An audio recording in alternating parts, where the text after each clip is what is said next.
Hi guys, it's Mason with ATV Fix It, and on today's episode we will be installing a new CV axle on my four-wheeler. Here's the new one. So, let's do this.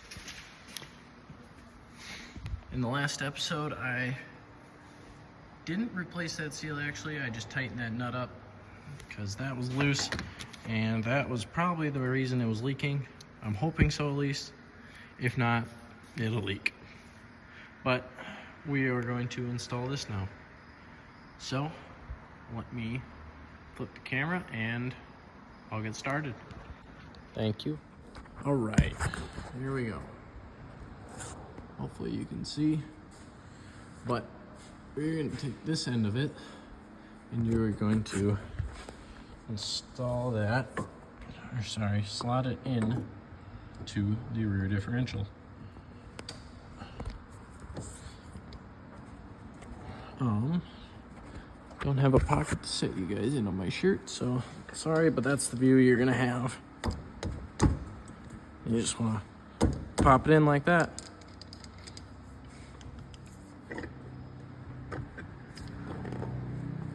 Just like that, that's in.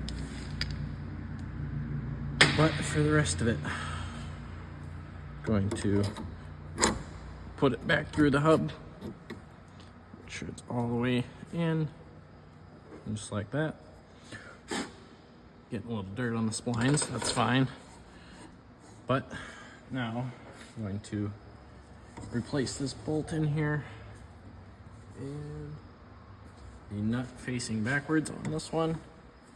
Don't believe it should matter too much, but just to be safe. There we go. Now these are a 17, I believe. Hopefully you guys can see what I'm doing. Yep, you can. 17 and a 14, which, my 14 wrench is on the other side of the floor.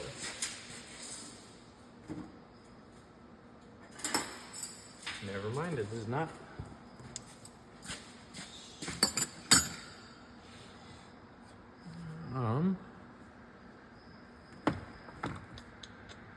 Give me 1 second while I find that.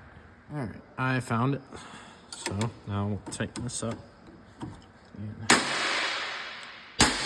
ratchet's locking up on me. Give it a few taps and that'll fix that. Common problem with these DeWalt ratchets. But tighten that up nice and snug.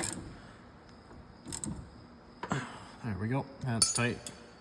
You want to get it tight, but not too tight. Okay, then we can reinstall the hub. Slide it on. Ooh. Spin it a little bit, make sure it's all working. And you can reinstall this nut.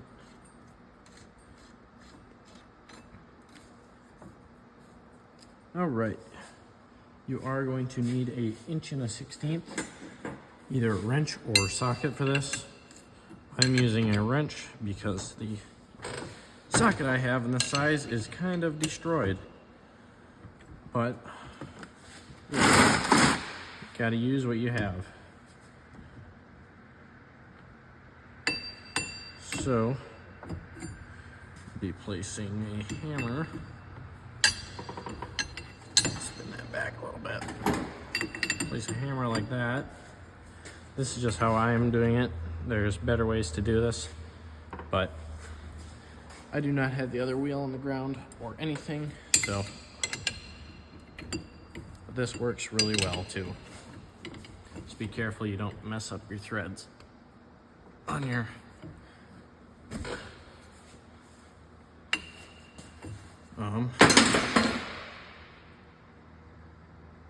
studs. There we go. There's the word I'm looking for.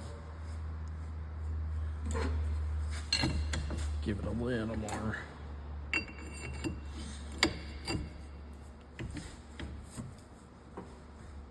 All right, that's tight.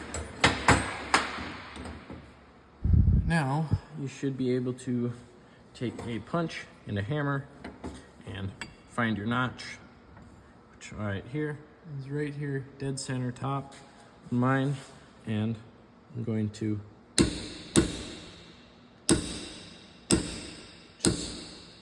just bend that nut in a little bit on the flange.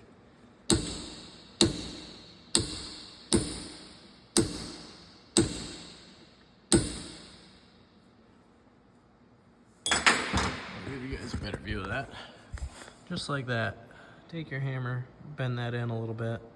That way that nut does not move. But that should be it. And there you go, your rear CV is now installed. Thank you guys for watching. And in the next episode, I will be ripping into the motor and replacing, well, not in the next episode, I won't be replacing, but I will be disassembling the timing chain cover and possibly this cover here to get into that and replace the timing chain. But thank you guys for watching. This is Mason with Fix It TV, and I hope you guys, this was useful to you guys. Like and subscribe for the next episode. Thank you.